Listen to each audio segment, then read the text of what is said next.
मला आहे ना नायकानं PR मध्ये ना एक भयंकर वाईट ब्लश स्टिक पाठवली. ओके, का वाईट सांगते मी तुम्हाला, अजिबात आवडली नाही ती. कारण ती अशी चमकी असलेला एक गुलाबी रंग आहे आणि तो विचित्र गुलाबी आहे. मी तुमच्यासमोर दाखवते. त्याचं शेड आहे ग्लो शॉटी.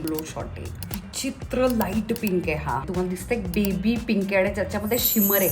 म्हणजे हा खूप जणांना सूट होईल का नाही माहित नाही. मग ते जे असे 90s स्टाईल नारंगी गुलाबी असे जे यायचं ना, चमकी गालाला लाली यायची, तसा तो प्रकार आहे. पण मग माझ्या लक्षात आलं हे ना काही गोष्टींवरती इतकं जबरदस्त जातं की इतके कमाल माझे इतर ब्लशेस सुद्धा दिसत नाहीत. आणि तो मी आज लावलाय. तो कधी कधी आपल्याला संपूर्ण मॅट फिनिश चेहरा आवडतो आणि फक्त एक थोडंसं गाल छानसे चमकावे.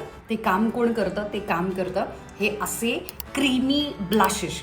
दुसरी गोष्ट, त्याच्यामध्ये इनबिल्ट चमकी असल्यामुळे हायलायटर पुन्हा वेगळा लावावा लागत नाही. तुम्ही जर माझ्या रंगाच्या असाल तर, आणि माझ्यापेक्षा फेअर असाल, अजून जास्त गोरे असाल, मग तर तुम्हाला हे खूप आवडेल. आणि मला हे आज कळलं की वेगळ्या पद्धतीनं लावलं तर हे लई भारी दिसते.